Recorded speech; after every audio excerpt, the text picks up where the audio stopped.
This video will show you how to replace the side engine splash shield on a Mitsubishi Lancer. This will be located behind your front wheel. Let's get into it. We're going to remove all 5 of our 21mm lug nuts and get the wheel off of here.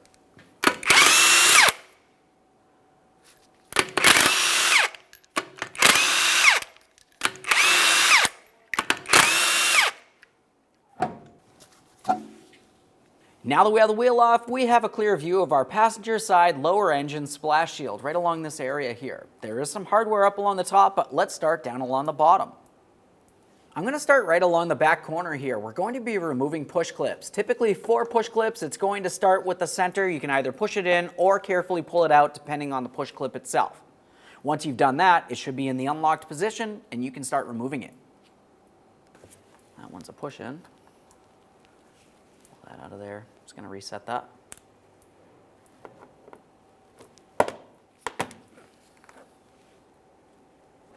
This one looks like it's ready to come out. Let's get this one over here next. Get that one out of there. We finished with the lower hardware. Now we're up along the top of this panel. We're making our way across. We have 3 more push clips that need to be removed.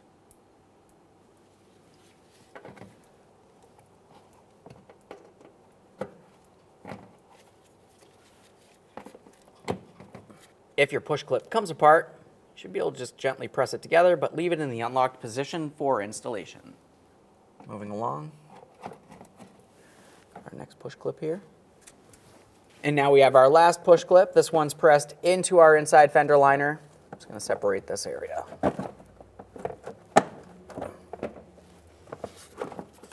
Now at this point, we should be able to remove our engine splash shield. Just go ahead and give it a wiggle and we'll pull it out of place.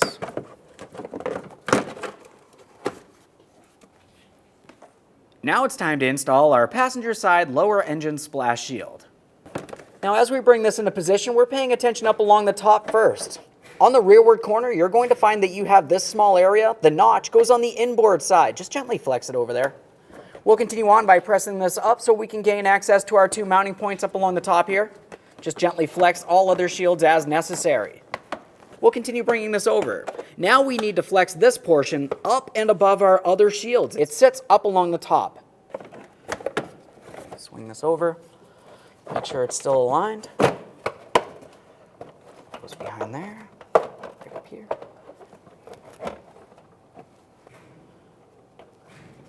We'll install these push clips up along the top area.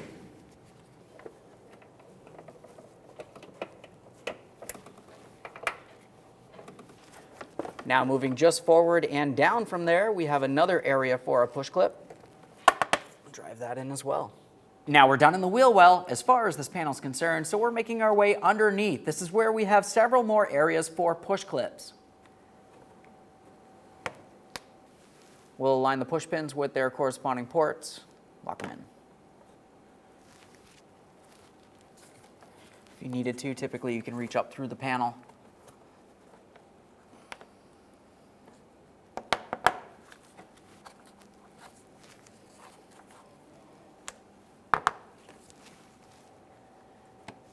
There. Now let's get ready to install our front wheel. We'll get it in position, start on all 5 of our 21mm lug nuts, we'll bottom them out. After that, we'll get the wheel back on the ground and we're going to torque each of these lug nuts to 80 foot-pounds.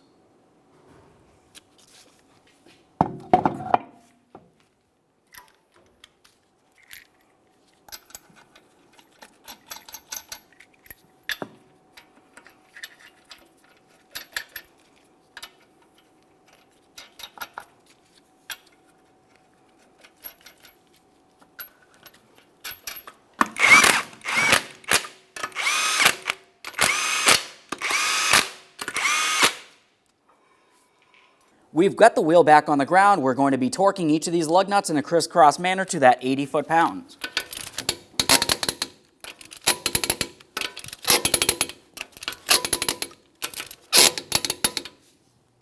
Torqued. Okay, friend, we've got our vehicle back together. Now, the next thing you want to do is take your vehicle for a road test and listen for any odd noises. Thanks for watching. When only the best will do, demand TRQ. the only company that lets you view before you do.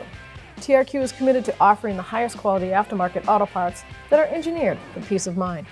Thanks for using and viewing with TRQ.